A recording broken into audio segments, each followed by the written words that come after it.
Okay. We are looking at 9Q and 11Q.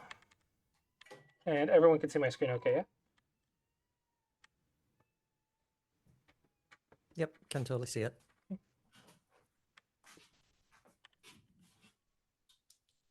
Interesting. This is really safe, but once you get to 9Q plus, I think you need to start learning this one. So it depends on when you feel comfortable, but this one's the move that you should be playing, technically, because it gives you the extra points. So there's not really a downside, and the AI says pretty much this is always acceptable for white.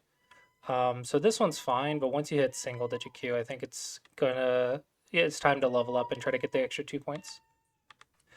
Okay. Here I want to make my base. I think the big key here is make sure that you are alive in the corner. And what you're doing actually is you're threatening to attack these stones. Because imagine you get a stone right here. If black plays somewhere else and you get a stone over here, these two stones are now under attack. So black actually has to make a base too. And so now you can still get to the first move somewhere. So the idea of having a base before you leave is really, really helpful. So if you play a position like this says, I want to develop this triangle. Basically, you look at the squares, and this stone is saying, I want to develop this triangle because it's on the fourth line. So it's not interested in the territory. It might get the territory at some point in the future, but right now it's saying, I'm interested in this triangle. However, if black comes through right here, you can see that the relationship can actually get cut apart. And so now this stone's kind of floating by itself. And I say floating because it doesn't have any base yet. Like this corner has a base, but this doesn't have anything. So it's a floating stone that has no support now. And so now if, let's see how black plays this out actually. So now this stone needs to settle. And maybe I even like try to attack you first. Right? So now you can get in a lot of trouble depending on how this goes. It would I would spend some time here, but this stone becomes a problem instead of a developing move. And I think it's because you are not working with the stones that exist and you're trying to develop from an unsettled position. So you need to settle, then develop. Additionally, the right side is the open side, I think. So if I was going to ignore this corner, it would be to go on the right or the bottom. But either way, enough on that move. This one is too much. Yeah. We are I 11 regretted this Q. one quickly. Yeah, we are 11 Q, so I am going to hold you to this one a little bit, simply because I think this is something we should know by now. So definitely got to go down.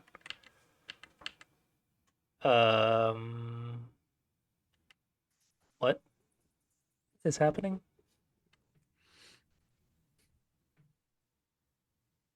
I have no idea what happened. We are at single digit Q, so I feel like we shouldn't be missing Ataris. I'm trying to figure out what black was worried about. Like, I'm trying to figure out where the fear or misread came from. Because sometimes when it looks weird, there's some sort of misread potential. But I'm not sure what is happening right here. Everyone just kind of like made mistakes. I was thinking better to surround Incente than to like make the weird Panuki that sort of she could still undercut. You're worried. You're saying your shape is bad. Yeah. I see. Okay, that makes complete sense. Don't prioritize shape over goal. So goal is your strategy, right? So you're cutting, you're making a base, taking a base, you're reducing, invading, whatever that goal is, the strategy is. You want shapes that execute that strategy. So the reason the dumpling is bad normally is because it lacks eye shape. It has low liberties and it lacks eye shape. But you don't really need eye shape right here. White is dying in the corner and white is getting cut. Meanwhile, you have 0 cutting points because this one's a ladder. You have 0 cutting points. White has a cutting point right here, and this stone is pretty much dead, and white still has to live in the corner. So don't think of good shape and bad shape of what it looks like. Think of good shape and bad shape on how connected it is and how well it does the strategy, the goal of the turn. Does that make sense? Yeah, that makes sense. That makes Okay. sense. Thank you. Yep. So cutting points are the key for Q players. You'll hear me say that. You'll hear Dwyron say that. Probably some other teachers as well. But cutting points are the secret of the Q level. Here, right here, fixes both cuts. And if both of these cuts are fixed, this stone can now be attacked in the future. But if they're not fixed, it means anything over here, any sort of maybe just like over here, if we do something like this, actually maybe like this, I should be able to activate a cut. And then if this becomes an issue, you can see black's in a lot of trouble. So if you find yourself in trouble a lot in the middle game, it's probably because you're leaving these cuts laying around. So try to just not have these cutting points. I might even just fix this one simply because this is still a ladder, but now this has I-shape potential, and I'm fixing the one that has a future attack versus this one is a big one, but it doesn't attack that one as well. But I am all about fixing the cutting points. So for white, I want to try to get a Sentei Joseki so I can get back to my friend up here that is by itself. I want to say is the double honey Sentei. Yeah, almost Sentei. Almost Sentei. Yeah, go ahead. I wasn't clear on this one, which direction I should be blocking. It actually doesn't matter. Okay. If the direction matters on which one you choose. But at this level, I would say block in the way that you want the thickness. So it's imagine you want this line or you want this line. So do you want a line facing that way or do you want a line facing that way? So it depends on what type of game you want to play. If you're aiming at attacking this, then you'll want this one. But if you're just aiming at an open side for a big move, you'll want this one. So that's kind of the idea, but it's not so simple as there's a correct answer because there's so many Josekis that can always flip-flop directions in the middle of the Joseki, no matter which side you pick. So unfortunately, the 3-3 Joseki is not so simple. But for our purposes, I think if you just pick a line and start that way, I think it's fine. So this one tells me you're probably going to attack these, and that's fine. Ooh, do you know this, Joseki? Do we know this at 11Q? That would be impressive.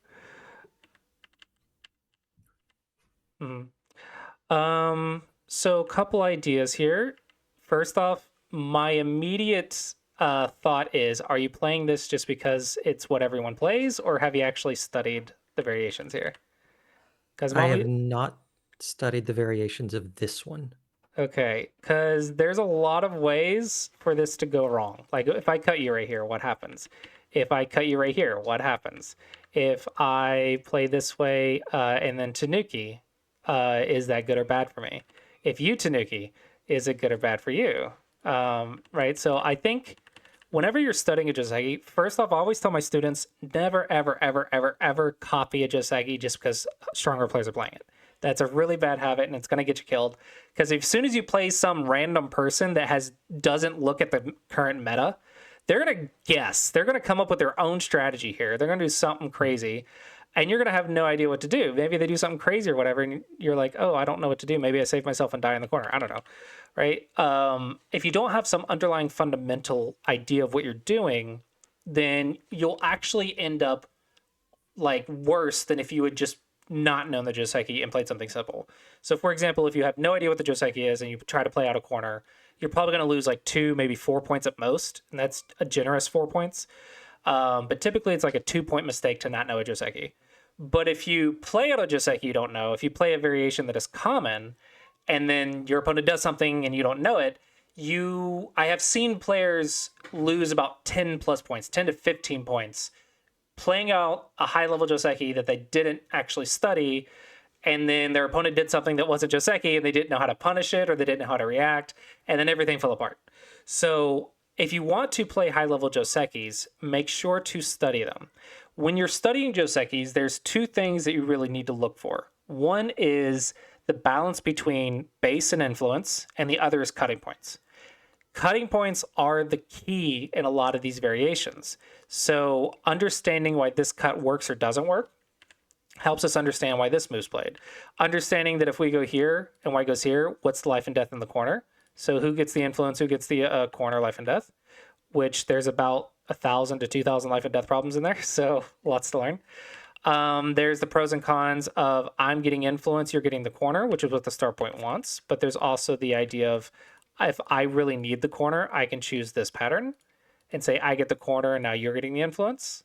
So there's that idea. Every single move, you want to check the cutting points.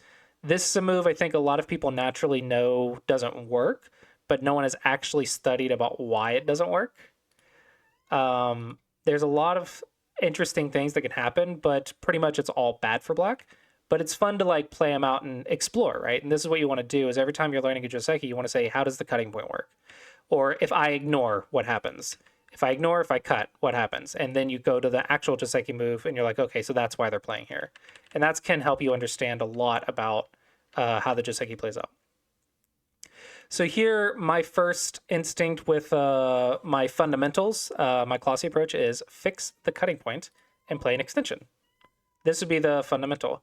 Now, this is a little suboptimal, but it's really reliable to get to single digit Q. So this is one of my double digit Q power Josekis, because it fixes your cutting point. You have a base, you have a very solid wall, you have an extension, so your start point is activating this square quite nicely. Black's on the second line. Very, very solid move. It's just like a 2-point suboptimal Gote move. But it's very reliable versus people love to ignore this because that's what the AI says to do. This one, you might die. So it's very complicated and you might die. So that's some ideas to think about. This one is actually a very common bad shape. Fun fact. This one's actually a bad shape move. And that is because it doesn't actually fix the cutting point. And when you play it out, black plays right here, so that way white doesn't block in Sente. Play it out once, and black gets to ignore first, and you still have a cutting point, which is peepable.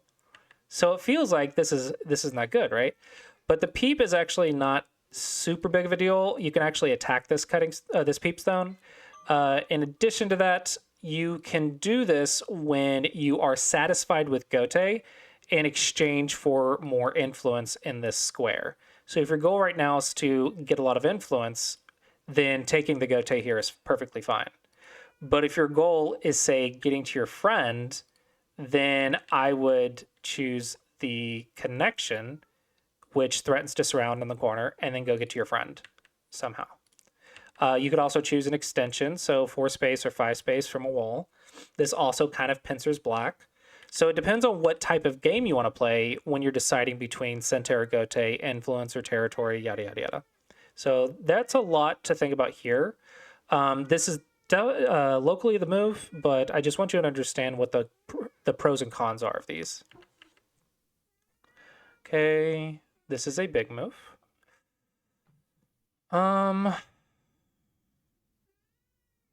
I really just want to fix things. If you fix things, then you can start making plans in the middle game. But if you don't, then you're going to have no control of the top left quarter of the board, and that's a little scary. Letting your opponent have complete control of this side of the board is a little intimidating. Not impossible, but it is intimidating. Okay, we're going for a territory style. It's perfectly reasonable. When they kick, you need to Nobi. This is very important. By stretching up here, you have more liberties. And also, it allows you to have a much more solid base because now with more liberties, it's a lot easier to play in this area.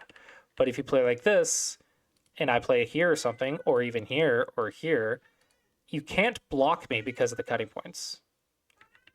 So I have to actually go right here. And so now you actually have 0 base potential. I can even pencil you. 0 base potential. So even though you made the base move, you didn't get a base. And that is because when you get touched, you need more liberties. Because you only have 3, and 3 liberties or less are where you can find tactics or Tesujis. So you need to go here, threaten this round, black makes a base, you make a base. That's kind of the way you would play this out. I kind of think this is helping white because the trade-off is I help you get your base and I get influence to the center square, which I don't think has that much value for black right now. If you were planning an attack or something maybe, but I don't really see a reason to get influence right here. It's not like you have the influence. White has the influence. So I think I would prefer an extension from the Shamari. That seems a lot more promising. And so in order to make this move more powerful, I think Unsettle and then pincer, or maybe push once and then pincer. That way you make this 5 move more powerful. So you're picking the punishment or the bullying move that supports the thing you want to do. So if you're ever like, how do I attack this? Try to imagine what you want to do next. Do I want to go here? Do I want to attack this? Do I want to go over here? And then try to see if you can find a forcing sequence that supports that next idea. And that's a good way to attack. You could also say if I'm up by like 20 points and I only need to settle the position, or if I finish this, I get 10 points and I'm up by 20. Those are also just ways to play out variations. It's a judgment call, which is the hardest thing to improve, but sometimes getting points in Gote is the correct answer. I would say here, though, the correct answer is to support this pincer right here. This one, to me, looks like the best.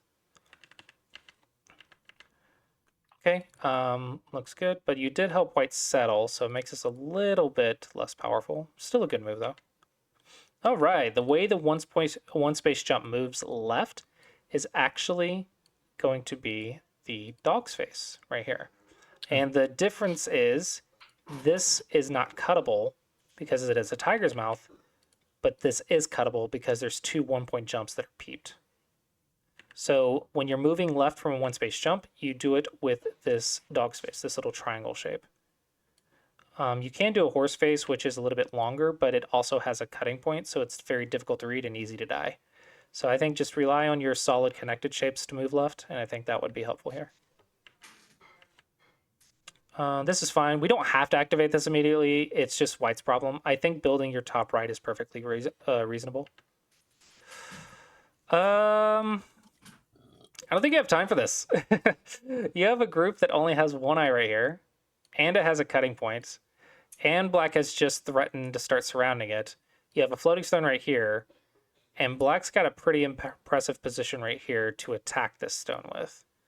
So this feels a little greedy, but it's not impossible. Just not my favorite. Black, I would attack from the side that you're building. Well, I guess you need a weaker. You have a weaker. This is what I call paying tax. You can't do what you want to do because you have to fix something. So you're paying tax on your Tanuki. Okay. Okay. This feels a little bit odd. I think you're trying to steal the eye space. But when you're... This will be the last point because we're out of time for this one. But when you have weak group versus weak group, you don't want to think about profit and points. You want to think about profit in the sense that you're going to play defense and Sente. So whenever it's weak group versus weak group, attack from the weak group.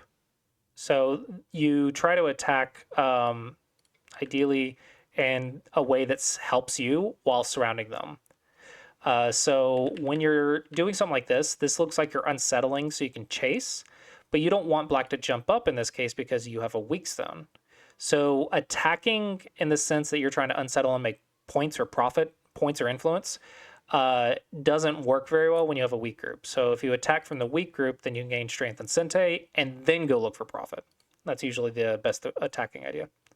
All right, hopefully you both found that helpful.